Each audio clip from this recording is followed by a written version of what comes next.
మూసీపై నిరసనల టెంటేసింది BRS. తాముండగా ఒక్క ఇంటిని కూడా బుల్డోజర్ టచ్ చేయలేదంటోంది. సేమ్ టైం మూసీకి కౌంటర్ అన్నట్టు మల్లన్న సాగర్ నిర్వాసితులతో దీక్షకు దిగింది కాంగ్రెస్. రెండు చోట్ల మాటలు తూటాలయ్యాయి. సవాళ్లకు ప్రతి సవాళ్లు కొనసాగాయి. నిర్వాసితుల చుట్టూ తిరుగుతోంది తెలంగాణ రాజకీయం. మూసీపై కూల్చివేతలు, బీఆర్ఎస్ పరామర్శలు, మెదక్లో మల్లన్న సాగర్ బాధితులు, నిర్వాసితుల చుట్టూ రాజకీయం. మూసీ పరివాహకంలో కూల్చివేతల ప్రక్రియ మొదలైంది. మూసీ సుందరీకరణ ప్రాజెక్టులో భాగంగా స్వచ్ఛందంగా ఖాళీ చేసిన ఇళ్ల కూల్చివేత షురూ అయింది. మార్కింగ్ చేసిన ఇళ్లను కూల్చేస్తోంది అధికార యంత్రాంగం.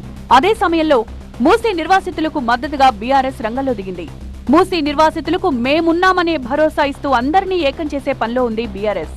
నిన్న అత్తాపూర్తో పాటు పలు కాలనీల్లో పర్యటించి బాధితులను కలిసిన బీఆర్ఎస్ వర్కింగ్ ప్రెసిడెంట్ కేటీఆర్ ఈ రోజు అంబర్పేట నియోజకవర్గంలో పర్యటించారు. గోల్నాకాలో నిర్వాసితులతో ముఖాముఖి మాట్లాడారు.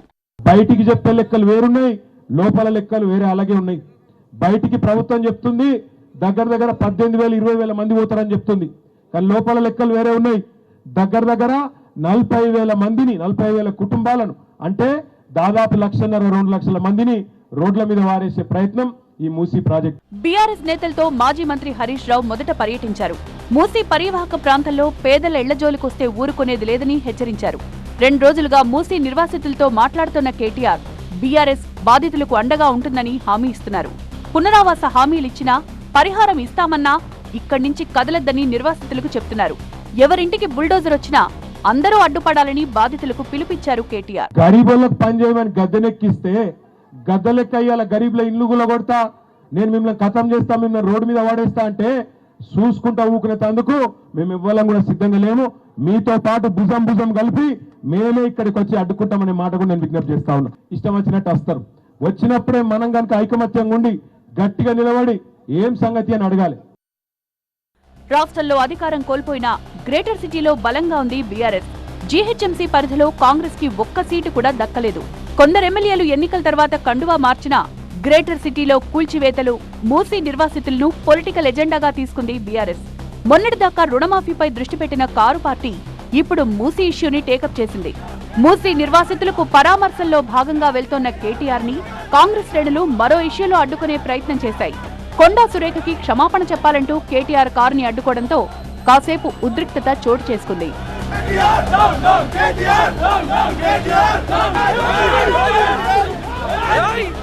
మూసీ పరిధిలో కూల్చివేతలను బీఆర్ఎస్ వ్యతిరేకిస్తుంటే, ఇదే సమయంలో గత ప్రభుత్వంలో అలజడి రేపిన మల్లన్న సాగర్ నిర్వాసితుల అంశాన్ని మళ్లీ కదిపింది కాంగ్రెస్. సిద్దిపేట జిల్లా గజ్వేల్ మున్సిపల్ పరిధిలోని R&R కాలనీలో ఉన్న మల్లన్న సాగర్ ముంపు బాధితులను పరామర్శించారు కాంగ్రెస్ నేత మైనంపల్లి హనుమంతరావు.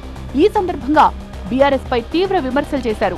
మూసీ ప్రాంతాల్లో ప్రజలను రెచ్చగొడుతున్న బీఆర్ఎస్ నేతలకు మల్లన్న సాగర్ నిర్వాసితుల బాధలు కనిపించలేదా అని నిలదీశారు. ఈ 14 గ్రామాలకు ఉపాధి చూపిస్తామన్నారు. వీళ్లకు డబుల్ బెడ్రూమ్ కూడా కంప్లీట్ చేయలే. కొంతమంది రేకుల కొంపల పురుగుల రాత్రి షిఫ్ట్ చేసిండ్రు. ప్యాకేజ్ ఇయ్యలే. 30 లక్షల ఎకరం వాల్యూ ఉంటే రైతన్నలకు ఆయన దామోదరన్న కూడా పోరాడిండు. వాళ్లకు ఎక్స్గ్రేషియా ఇయ్యాలని.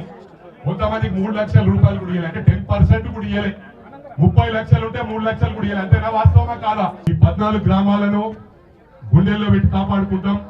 నేను మీకు ప్రామిస్ చేస్తున్నా, ఇవన్నీ కొంచెం హైడ్రాది సార్ట్ అవుట్ అయిన తర్వాత ఈ 14 గ్రామాలు పొద్దు నుంచి రాత్రి వరకు గౌరవ ముఖ్యమంత్రి గారు ఒకే రోజు మా దామోదరన్న, మా గౌరవ ముఖ్యమంత్రి గారు టోటల్ 14 గ్రామాలు ప్రతి విలేజ్ కూడా వచ్చి మీ బాధలు పంచుకొని మీకు ఏ విధంగా సార్ట్అవుట్ చేయాలో, మీకు ఏ విధంగా సహాయపడాలో 100కి 100 చేస్తామని చెప్పి కూడా ఈ సందర్భంగా తెలియజేస్తారు.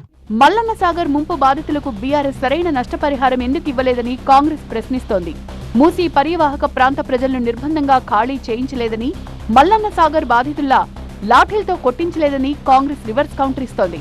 మల్లన్న సాగర్ నిర్వాసితులను బీఆర్ఎస్ ఏనాడూ పట్టించుకోలేదన్న మైనంపల్లి కాంగ్రెస్ ప్రభుత్వం వారికి న్యాయం చేస్తుందన్నారు. మూసీ నిర్వాసితుల కోసం దేనికైనా సిద్ధమంటూ బీఆర్ఎస్ నేతలకు సవాల్ విసిరారు మైనంపల్లి. ఒక 10-15% నష్టపోయింది. ఆ 15% ఏ విధంగా కాంపెన్సేట్ చేయాలో మేము బీజేపీ నాయకులము అందరం సహకరిస్తాం. సహకరించి మీరు కూడా సహకరిస్తే వెల్కమ్. నన్ను హుషారు చేసి రెచ్చగొడితే మాత్రం ముఖం పెట్రోల్ పోస్తాం. నేను మీతో పాటు నేను వస్తారా బాయ్, చెడ్డ పేరు రాకుండా నేను సిద్ధంగా ఉన్నా. కేటీఆర్ గారు సిద్ధంగా ఉండా. బీఆర్ఎస్ ప్రభుత్వ హయాంలో మల్లన్న సాగర్ ముంపు బాధితుల కోసం అప్పట్లో విపక్షంలో ఉన్న కాంగ్రెస్ పోరాడింది. మూసీపై బీఆర్ఎస్ రాజకీయం చేస్తోందని ఫైర్ అవుతోన్న కాంగ్రెస్ ఇప్పుడు మల్లన్న సాగర్ బాధితుల అంశాన్ని హైలైట్ చేస్తోంది. మెదక్ ఎమ్మెల్యేగా ఉన్న కుమారుడు రోహిత్ తో కలిసి బీఆర్ఎస్ ని టార్గెట్ చేశారు మైనంపల్లి.